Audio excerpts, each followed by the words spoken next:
When we aren't racing, we're in the workshop, and today we'll be working on this very unique, original split screen camper, plus a little tour and road test of this iconic old bus.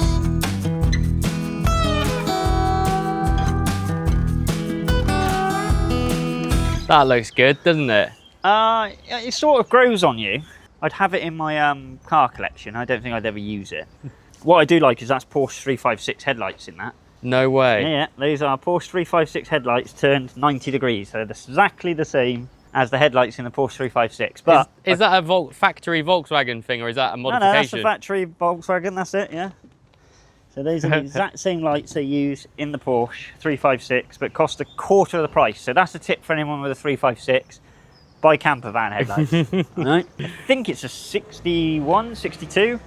Can't remember, it's early, split screen obviously. I noticed it's not got any windows in the back. Were they all like that, or is this Yeah, like well this was, it basically was designed to drive around the factory, moving pallets and crates and stuff. But it's got double doors either side, which is pretty cool.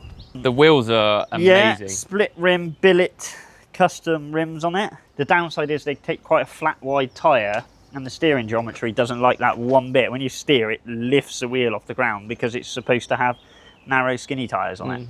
Yeah, they've done a nice job. The bloke who owns it has done a fantastic number. A lovely day camp conversion in it. Yeah, gone for that rustic look in it. It's really nice. Yeah, it's a lovely thing, isn't it? It's nice, different, quirky. Sadly, we could not sit and stare at it all day. It was time to actually fix the thing. Just trying to cure a persistent misfire with this beloved thing, which is not fuel related or initial spark related. It has spark on all 4 cylinders, the timing is correct. It has fuel in all 4 cylinders. So I'm just changing the distributor out because it's got a terrible AccuSpark electronic ignition system, which is, they're just dreadful. They break down and stop working. So we're just going to chuck a brand spanking new points and condenser one in just to test the theory.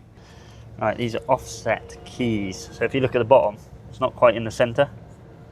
Ah, yeah. Yeah, so you've got to make sure, otherwise I'll be like, why the f won't it start? This engine is like, as someone who really has only ever dealt with modern cars and tuned modern cars. Oh yeah, this is a flat 4, air-cooled. They overheat for a pastime, go bang for a pastime. But people love them, they absolutely love them. They are fairly simple, but they also don't like to, well, I've put that one upside down, haven't I? I've had a moment there. So this is key weight. Right, off center as well. So I've marked it up, marked up there. I want to drop this one in the same place so I can do the timing, yeah? Which means when this one's in, it sits about like that with the pointing over there. This one goes in and points over there. So what you have to do? Rotate the cap round by 1. Is this quite a common thing on distributors? Oh yeah, it's a common thing that the aftermarket stuff isn't as good as the new stuff, or this is a genuine Bosch one. Yeah. Yeah. So this is keyed up correctly, it's got little springs and stuff there. This one is clearly keyed up off center compared to that keyway there. Yeah, it's off by. If I put that one there, try not to have it roll away. So I set that there, and I set that there. Yeah, completely different. With a distributor cap that wouldn't rotate, the only solution was to fit the distributor and then time the engine to it. That's TDC, that'd be 1. And 1 on one of these is that one back there at the flywheel. Not the closest to the front of the engine. French cars do this normally. You don't expect this to be easy, do you? No, that would be silly of me to have expected this to be a straightforward swap over job, wouldn't it?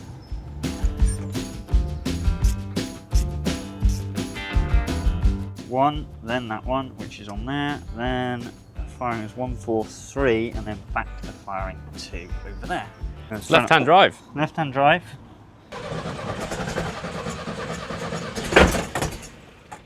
Whoop. Big backfire. Yeah, that might be in the wrong place then.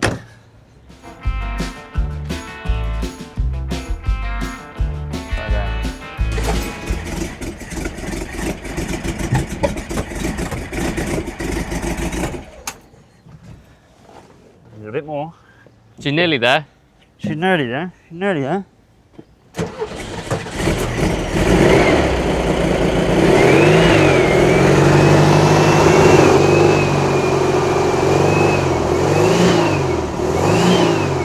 got a really embarrassing question to ask. Go on. What's the timing like, do? When you come here, I can hit you around the head with it. How does it work? Well, Yeah.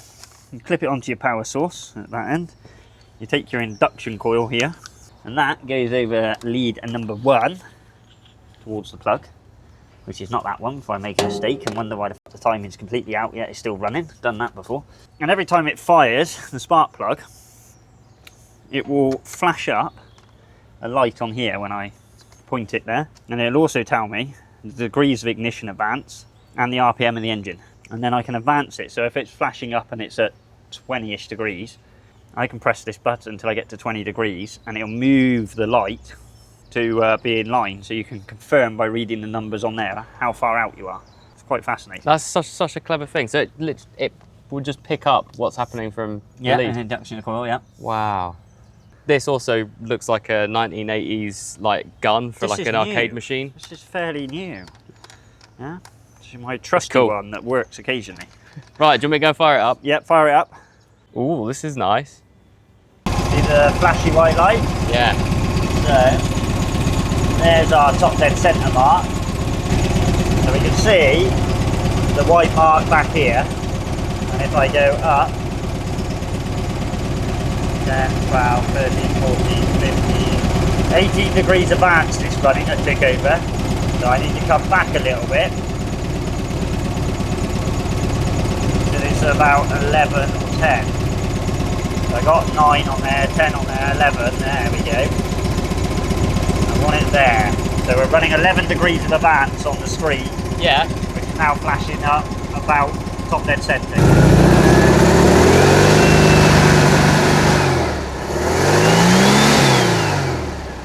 No misfire anymore.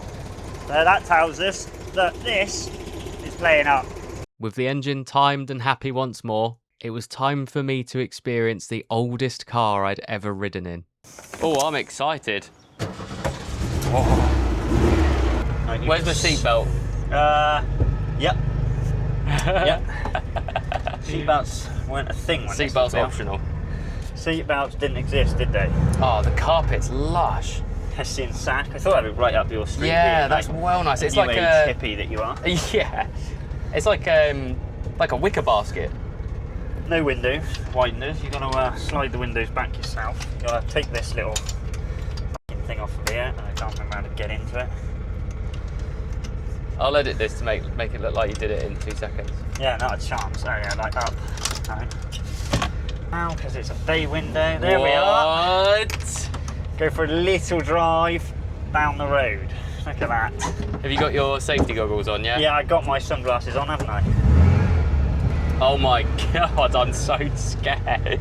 You and me both, buddy. You haven't seen the brakes on this thing, and that's after I've rebuilt them. This is not the junction for a vehicle like this, is it? No, this is not a junction for a vehicle like this, yeah. This is why my test drives take like 30 minutes. I only go a mile, which is to the roundabout and back. But I have to sit here, and every time I come here in a car...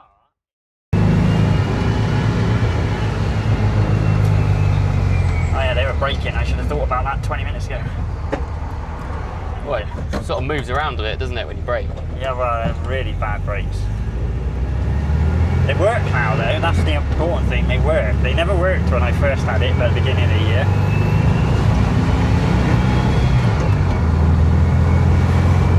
It feels pretty good in here. Yeah. You've got the wind in your hair.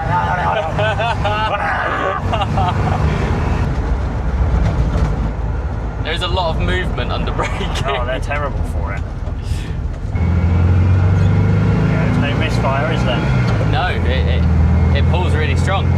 Considering it hasn't got advanced ignition on it either, yeah. Driving lovely. Thank you for my first bus experience, that was cool. Yeah, that was fun, wasn't it? If you've enjoyed this video, we'd love it if you could press the like button and let us know in the comments what you think of this lovely old split screen camper. Oh, and we're about to hit 1,000 subscribers, so if you're not already subscribed, it'd make our day if you were. Thank you so much for watching.